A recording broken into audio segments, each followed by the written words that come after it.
Наместо јавна дебата, диалог на глуви. Граѓанските организации денеска попусто ги убедуваа надлежните дека треба да запре изградбата на гасоводот на Водно. Власта се правда дека каде и да се копало ќе морало да се исече шума. Граѓанските активисти пак ги убедуваа властите дека поинакво решение морало да се најде, со цел да се заштитат белите дробови на Скопје. Бараат од институциите да презентираат зошто трасата преку Водно е единствено решение и не може да се промени.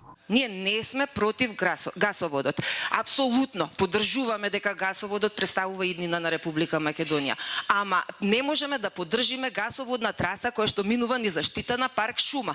И стоиме на тоа. Докажете ни дека тоа е единствениот начин на кој што може да се изведе овој проект. Ние бараме да се направи ревизија на проектот и да се репроектира трасата од Рачиново до Жедан, односно на потегот низ Скопската котлина. Дел од министрите кои дебатираа се правда дека биле запазени сите законски процедури. Во меѓувреме багерите ќе останат на Водно, но трасата велат ќе се помести. Со новиот предлог, ширината на трасата се намалува од 25 метри на 10 метри до 15 метри се избегнуваат деловите каде што има густа дрвна маса.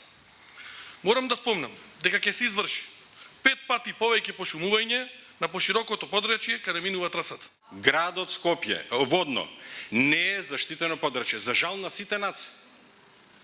И најголем предизвик ќе биде заедно да го донесеме законот.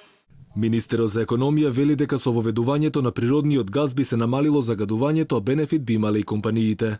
Со воведувањето на гасоводот низ општините, во јавните институции, но истовремено во домаќинствата и во бизнис заедницата, тие ќе ги намалуваат видливо финансиските трошоци.